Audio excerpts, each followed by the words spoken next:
தேரல்புரி என்னிடம்.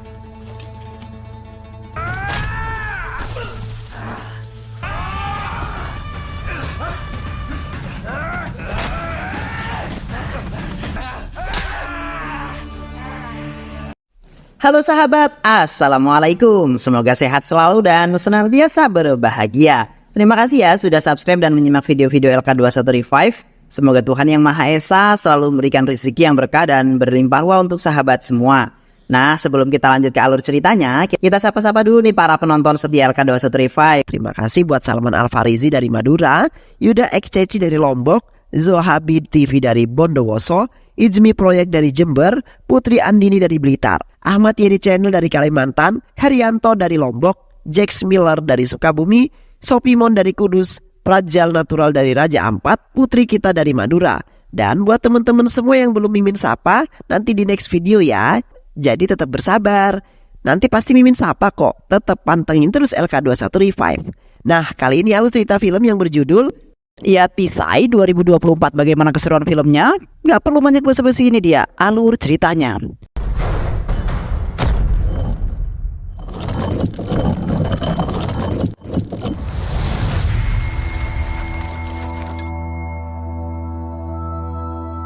Di sebuah hutan belantara terdapat sebuah kerajaan dan klan yang dipimpin oleh Raja Ranadera Pandian, atau yang lebih dikenal Pandian, dan seorang kepala klan fiktif bernama Koti dari klan Einar.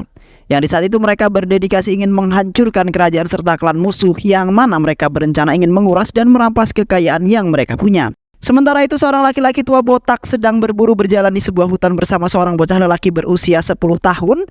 Di saat itu pria botak tersebut menceritakan semua kisahnya karena anak itu tertarik untuk mengetahuinya. Yang mana mengenai seorang pria bernama Ranadera Pandian atau Raja Pandian dan musuh terkenalnya yaitu Koti. Raja Pandian terkenal telah memerintahkan wilayah Tamil Nadu yang saat ini di India Selatan sekitar tahun 670 sampai 710 Masehi. Pandian telah berhasil mengalahkan banyak klan dan kerajaan seperti Ciras, Colas, Palas, Kongas, dan lainnya, yang telah menjadikan dirinya sebagai seorang yang tertinggi yang telah memimpin tentara yang sangat banyak dan mempunyai wilayah kerajaan yang sangat luas mencapai ribuan hektar. Sementara itu karena kekuasaan yang tak terkendali, banyak suku dan klan yang membenci pemerintahannya yang mana mereka tidak menyukai atas kepemimpinannya yang saat ini. Di sisi lain, Yuri adalah raja kerajaan Chola yang dicopot dan dikalahkan bersama dengan pasukan Chola yang dikalahkan dan aliansi mereka seperti Paluvetarai. Kini telah bersembunyi di sebuah hutan di sebuah pegunungan terpencil sedang menunggu kesempatan untuk menyerang Pandia. Di samping itu klan Einar sama seperti klan Chola yang diusir ke hutan belantara tandus oleh Raja Pandian. Di saat itu seorang pria bernama Koti yang merupakan seorang pemuda dari klan Einar yang di saat itu secara diam-diam bertemu dengan Yuri, yang merupakan raja pengasingan kerajaan Chola yang bertemu di sebuah hutan. Di sana Koti bersumpah kepada Yuri yaitu pemimpin Chola bahwasanya ia akan mengalahkan Raja Pandian yang saat ini tinggal di benteng Chola yang kini jauh dari ibu kota kerajaan Pandia miliknya yang sangat luas. Yuri mengakui sumpah Koti dan setuju bahwa jika Koti berhasil merebut benteng Chola dan membunuh Pandian, maka dia akan membawa bala bantuan Chola yang tersembunyi untuk mendukung Koti dalam menghadapi pasukan besar Pandian. Dan sekutu mereka mungkin datang untuk membalas dendam atas kematian raja mereka. Koti kemudian mempercayai sumpah pemimpin Chola dan setelah itu kembali ke desa dengan tekad untuk memenuhi misinya. Setelah itu Koti bergegas pergi menuju desanya dengan melewati hutan yang sangat luas. Harus memanjat dan melewati beberapa tebing yang sangat besar namun tidak membuatnya lelah sama sekali. Dan setelah perjalanan panjangnya terlihat Koti telah sampai di desanya lalu berduel dengan laki-laki alfa di desanya. Meskipun akhirnya Koti kalah dalam gulat, namun Koti telah memesankan anggota sukunya dengan kekesatriaannya.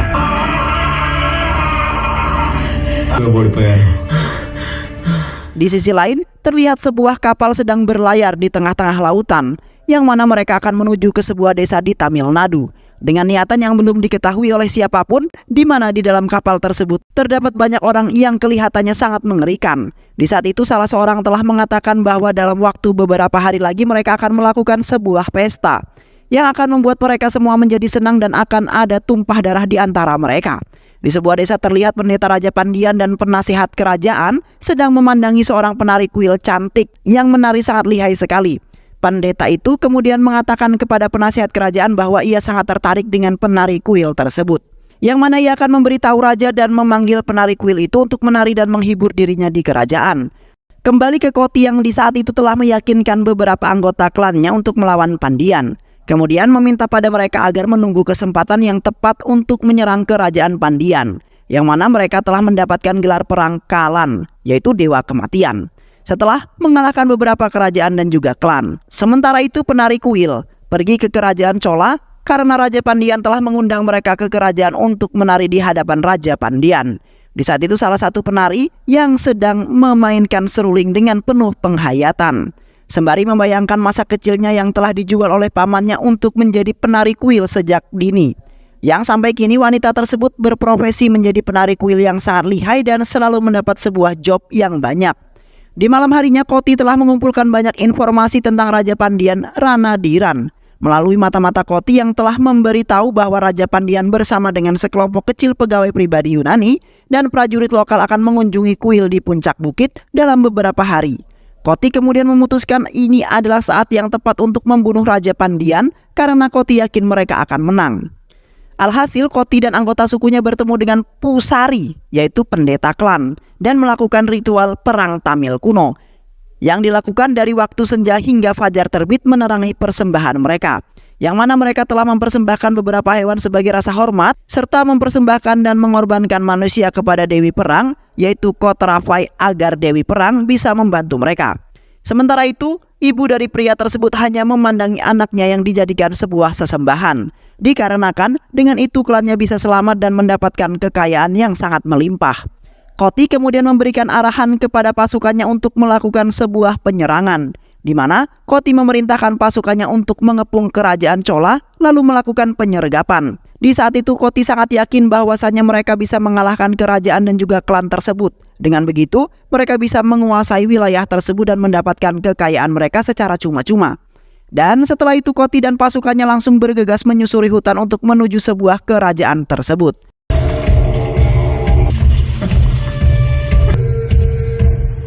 Di kota benteng terlihat para penari itu sudah sampai di kerajaan Chola untuk memenuhi sebuah undangan Raja Pandian.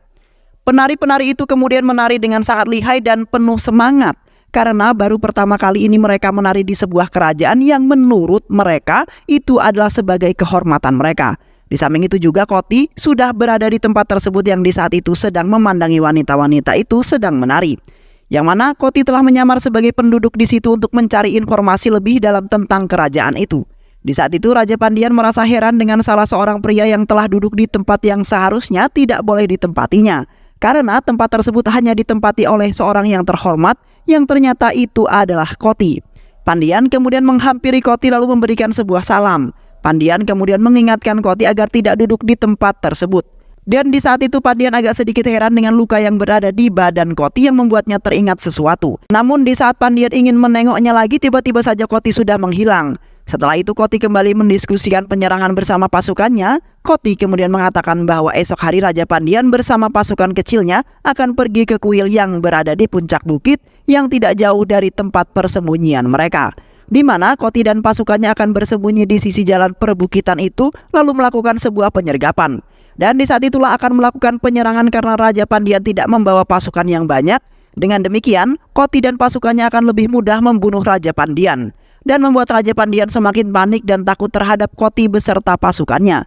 Keesokan harinya Koti dan pasukannya melancarkan serangan penyergapan terhadap Ranadira Pandian beserta pengawal pribadi kecilnya yang di saat itu mereka sedang dalam sebuah perjalanan mengunjungi kuil di puncak bukit di sepanjang jalur pegunungan.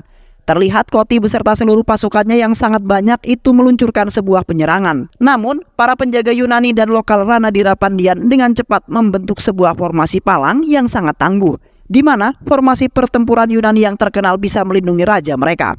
Meskipun demikian, terjadi serangan mendadak. Pasukan Koti tidak mampu menembus formasi palang yang sangat kokoh, melainkan pasukan Koti menderita kerugian yang sangat besar dalam proses penyerangan tersebut. Para penjaga Yunani dan juga lokal bertempur dengan gagah berani melawan prajurit klan Einar Koti yang jumlahnya sangat banyak. Sementara itu pasukan Koti yang lain menyerang pasukan klan Chola yang berada di bukit yang lainnya. Dalam tindakan pengorbanan tanpa pamrih, beberapa orang Yunani pemberani telah menyerahkan nyawa mereka demi membiarkan Ranadira Pandian dan komandan dekatnya melarikan diri ke belakang bukit yang mana jembatan sempit itu akan membawa mereka ke atas bukit dan bisa kabur dari mereka. Ranadira Pandian dan para komandan setianya kemudian melarikan diri dengan sangat berani. Mereka meninggalkan medan perang yang dipenuhi prajurit yang gugur dari kedua belah pihak, di mana keberanian dan keterampilan strategis yang ditunjukkan oleh pengawal pribadi Yunani dan juga lokal Ranadira Pandian dalam melindungi raja mereka dari rintangan besar meninggalkan kesan mendalam. Yang akhirnya salah seorang komandan pasukan klan Chola mempunyai dendam yang sangat dalam terhadap Koti, yang ingin membantai kerajaan dan juga klan Chola karena ingin merebut wilayah mereka. Beberapa hari kemudian Koti beserta pasukannya menyerbu benteng kerajaan Chola. Sementara itu Raja Pandian didorong ke dalam hutan meskipun tidak dapat dibunuh. Koti dan orang-orang sukunya kemudian berbaris ke benteng Chola dan dengan mudah melakukan sebuah pertahanan, di mana mereka membantai tentara Pandian yang menyerah dan hanya memiliki sedikit cadangan yang ditempatkan di sebuah benteng. Di samping itu orang-orang suku Koti telah menghabisi semua prajurit Pandian, yang hanya menyisakan beberapa orang yang dekat sekali dengan Raja Pandian. Di saat itu Koti masuk ke dalam istana lalu menduduki singgasana sembari membayangkan seolah-olah Koti menjadi seorang raja dan menganggap kerajaan itu seperti miliknya sendiri.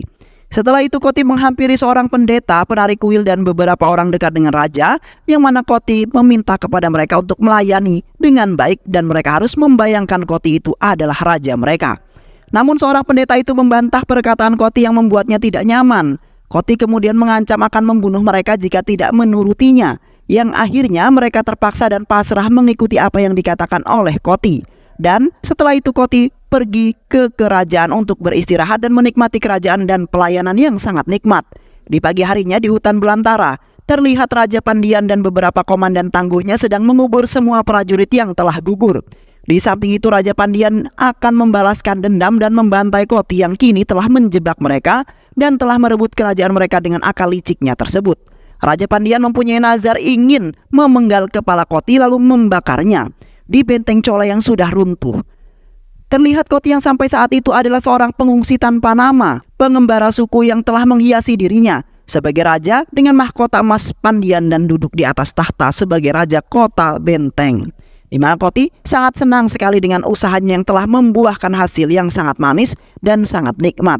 Sementara itu, Ranadira Pandian tidak dapat memanggil pasukan utamanya dari ibu kota karena letaknya sangat jauh dan di luar jangkauannya, dan kini ia terjebak di sebuah pegunungan yang sangat berbahaya dengan hanya sedikit komandan kepercayaan yang terus menjaga raja agar tetap memimpin klan mereka.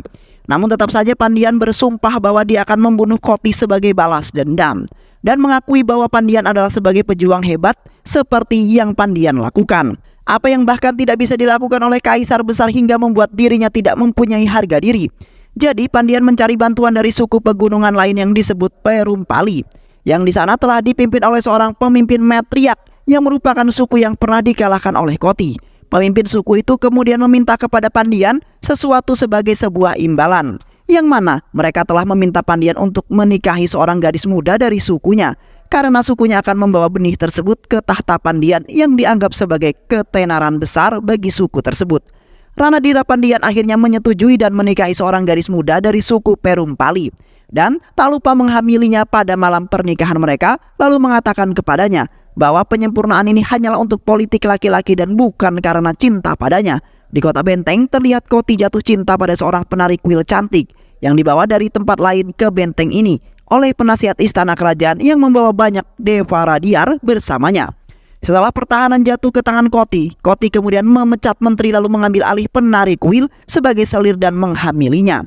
Di malam itu penari tersebut terlihat beranggapan jijik terhadap Koti pada awalnya. Namun Koti tiba-tiba saja menidurkan penari itu lalu menyosornya, kemudian mengwik-wik penari tersebut sebagai penghiburnya di malam yang penuh dengan kejenuhannya, yang membuat penari itu pasrah dengan keadaan sekaligus menikmati perwik-wikan di malam itu, yang akhirnya penari itu menerima Koti sebagai tuan kanannya yang sudah lama dirindukan.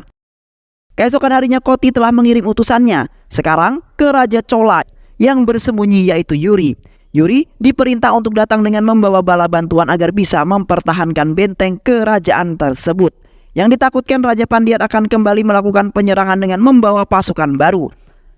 Namun di saat itu utusannya disergap dan dibunuh di perjalanan oleh penjaga Ranadira Pandian di dalam hutan. Penjaga Pandian kemudian mengambil sebuah surat yang telah dibawa oleh Yuri, yang akhirnya Yuri gagal untuk membawa bala bantuan untuk menjaga benteng. Setelah pernikahan Raja Pandian selesai, terlihat Raja Pandian melakukan pencucian sebagai ritual untuk menjadi seorang pemimpin suku, yang mana Raja Pandian telah dipakaikan mahkota oleh ibu pemimpin. Terlihat orang-orang suku itu menghormati Raja Pandian dengan penuh keyakinan dan rasa khidmat terhadap Raja Pandian. Yang kini Raja Pandian telah menjadi pemimpin klan suku Perum Pali yang akan membantai balik klan Koti dan akan merebut kembali benteng kerajaan yang kini sudah direbut oleh Koti. Di malam itu terlihat Koti sedang makan dengan lahap di kerajaan tersebut. Sementara itu penari itu memainkan alat musiknya dengan nada dan rautan wajah yang sangat sedih. Tak lama kemudian Koti mendengar suara sangat berisik dan ramai dari arah hutan belantara yang ternyata Raja Pandian telah kembali bersama pasukan barunya yang ingin berniatan membantai balik pasukan Koti. Koti kemudian memerintahkan asistennya untuk memberitahu pasukannya untuk berjaga-jaga karena Raja Pandian sudah kembali dengan membawa pasukan barunya yang lumayan banyak. Di saat itu Raja Pandian telah membuat tempat tinggal sederhana yang tidak jauh dari benteng tersebut. Yang di saat itu pengawalnya telah merekrut dan membentuk pasukan tempur yang baru dan sangat tangguh. Kini Raja Pandian sangat senang karena ia akhirnya berhasil membentuk pasukan baru yang akan membantai Koti. Kemudian akan memenuhi semua keinginan dan dendam yang sudah lama belum terpenuhi. Saat rancangan perang sudah selesai, ibu pemimpin klan Perum Pali kemudian mengumpulkan anggota sukunya, kemudian membentuk pasukan besar lalu berbaris bersama Raja Pandian ke benteng Chola dan mengepung benteng tersebut. Beberapa batalion anak buah Koti mencoba mengganggu pasukan Peru Virakili, tetapi mereka telah dikalahkan dan dibantai oleh anak buah Ranadira. Juga terus-menerus menyergap utusan Koti, yang pastinya kini mereka berada di gerbang benteng Chola. Dan Koti kini sangat membutuhkan bantuan karena sebagian pasukannya telah musnah tanpa tersisa. Terlihat pemandangan banyaknya tentara Peru Virakili yang berkemah di luar tembok benteng Bukit Cholas, yang membuat beberapa anak buah Koti memberontak melawannya namun gagal. Di samping itu Raja Pandian mendapat undangan pertempuran dari Koti yang mana pertarungan kedua orang tersebut adalah agar orang yang mati atau menyerah akan menyerahkan kerajaan tersebut kepada pemenang tanpa perang sama sekali ataupun balas dendam. Sementara itu orang yang gugur ataupun mati akan mempunyai hak untuk mengadakan pemakaman dengan penuh penghormatan, di mana Ranadira Pandian merasa tertantang dengan undangan tersebut dan yang akhirnya Pandian telah menerima tantangan berduel tersebut karena yakin bahwa akan menang dalam melawan Koti. Di malam itu Raja Pandian melakukan ritual yang gelap dan menyeramkan di sebuah kem Ranadiran, yang di saat itu mereka dengan keyakinannya akan menyambut kemenangan Raja Pandian, yang mana esok harinya ia akan melakukan duel maut dengan Koti untuk menentukan sang pemenang serta menjadi pemimpin kerajaan dan juga klan Chola. Yang di saat itu Raja Pandian sangat bangga dan percaya diri karena ia akan memenangkan tantangan tersebut.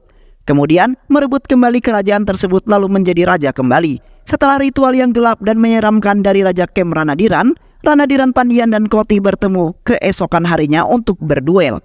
Mereka berdua telah menyetujui persyaratan yang ditetapkan oleh dukun dan memanggil para dewa untuk menyaksikan duel maut yang akan dilakukan oleh mereka demi memperebutkan sebuah kerajaan. Terlihat pertarungan itu sangat brutal dan menyeramkan dengan Koti yang awalnya melakukan perlawanan yang sangat keras, yang telah melawan Raja Pandian yang terkenal di kerajaan sangat gagah perkasa. Namun seiring berjalannya pertempuran Koti mulai lelah dan baru menyadari bahwa Koti bukanlah tandingannya. Karena Ranadiran Pandian memiliki kehebatan dan ketangguhan yang sangat luar biasa, sehingga membuat Koti kewalahan dan membuat orang-orang klannya merasa khawatir. Di saat itu Koti telah bertarung sekuat tenaga demi mempertahankan kerajaan yang sudah didapatkan oleh dirinya. Koti telah mengetahui bahwa dirinya kali ini telah kalah melawan Raja Pandian yang tidak membiarkan Koti melakukan perlawanan sama sekali. Namun, walaupun Koti tidak menang, setidaknya Koti tetap berhasil membuat Raja Pandian berdarah.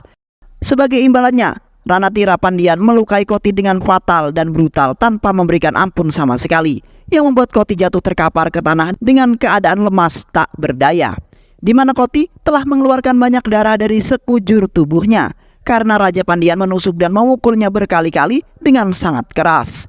Nampaknya martabat Ranadira Pandian semakin menjulang tinggi di atas prajurit yang gugur dan telah mengalahkan Koti. Pandian kemudian berteriak kepada Koti agar mau berlutut dan menyerah di hadapan Pandian yang sangat tangguh. Tetapi Koti masih memiliki tekad yang sangat tinggi dan malah menantang Pandian. Koti kemudian menolak untuk menyerah dan tetap melanjutkan pertarungan untuk menentukan seorang pemenangnya. Dalam tindakan pembangkangannya yang terakhir, tak lama kemudian Ranadira Pandian melakukan pukulan terakhir yang sangat mematikan sehingga membuat Koti tewas dengan seketika. Tubuh Koti yang tak bernyawa tergeletak di tanah yang dikelilingi genangan darah, sehingga menimbulkan rasa hormat dari teman-teman serta musuh-musuhnya. Di samping itu, Ranadira Pandian yang menunjukkan rasa hormat atas keberanian lawannya yang telah gugur dengan menghormati upacara pemakamannya sekarang semenjak kemenangannya diraih. Dan setelah itu, Ranadira Pandian dengan penuh kemenangan memasuki kota Benteng Chola, di mana dia dimahkotai sekali lagi dan duduk di atas tahtanya. Di balik kejadian itu semua, ternyata tetua klan Koti yang telah memberikan tombak yang diberikan sebuah racun, yang apabila terkena tubuh ataupun masuk ke dalam tubuh akan mengakibatkan gangguan dalam jantung dan kematian, di mana tetua klan Koti telah mengkhianati Koti dan sebenarnya telah bersekongkol sejak lama dengan Raja Pandian. Sementara itu, penari kuil itu sangat bersedih setelah mendengar kabar bahwasanya Koti telah meninggal, yang mana Koti telah memiliki keinginan yang sangat tinggi, yang nantinya akan membuat penari candi sangat bahagia. Namun kini penari candi itu merasa tidak sanggup menanggung kehilangan yang telah menghantui kehidupan dirinya. Penari itu telah melakukan bunuh diri dengan menenggelamkan dirinya di kolam candi. Di samping itu, istri Koti yang sedang hamil pada saat kematiannya telah melahirkan seorang anak laki-laki yang akan meneruskan warisan ayahnya yang sangat pemberani itu. Di sisi lain, seorang lelaki tua botak tersebut yang telah menceritakan kisah keberanian Raja Koti kepada seorang anak laki-laki berusia 10 tahun, yang tidak lain adalah anak Koti yang sekarang sudah hampir menginjak dewasa, di mana anaknya itu akan melanjutkan perjuangan ayahnya yang dikenal dengan ketangguhan dan keberaniannya, sehingga membuat anak tersebut semakin menjadi anak yang pemberani dan berkeinginan untuk menjadi seorang raja. Di sisi lain, ketenaran dan keberanian Koti yang telah melawan Ranadira Pandian yang sangat perkasa dan akhirnya keheroikannya telah menyebar ke seluruh negeri, sehingga membuatnya semakin terkenal walaupun sudah tewas akibat duel maut. Sementara itu, keluarga Chola yang bersembunyi telah mengetahui ketabahan Koti yang mulai mempersiapkan pasukan mereka lagi. Sementara itu, para pejuang Cira yang diasingkan ke Arab sebagai budak telah kembali ke Tamil Nadu dengan kapal Arab yang siap untuk merebut kembali kejayaan mereka yang telah hilang. Sementara itu, Raja Pandian merasa sedikit was-was akan adanya penyerangan kembali yang akan dilakukan oleh klan yang beberapa hari lagi akan tiba di Tamil Nadu, yang ternyata mereka akan meneruskan perjuangan kota yang ingin mengalahkan Pandian, kemudian merebut tahta kerajaan tersebut yang memiliki kekayaan yang sangat besar. Dan film pun selesai. Baik sahabat, itulah alur cerita film yang berjudul Yatisai 2024. Mudah-mudahan sahabat semua terhibur dengan alur cerita film ini. Sehat selalu. Wassalamualaikum warahmatullahi wabarakatuh.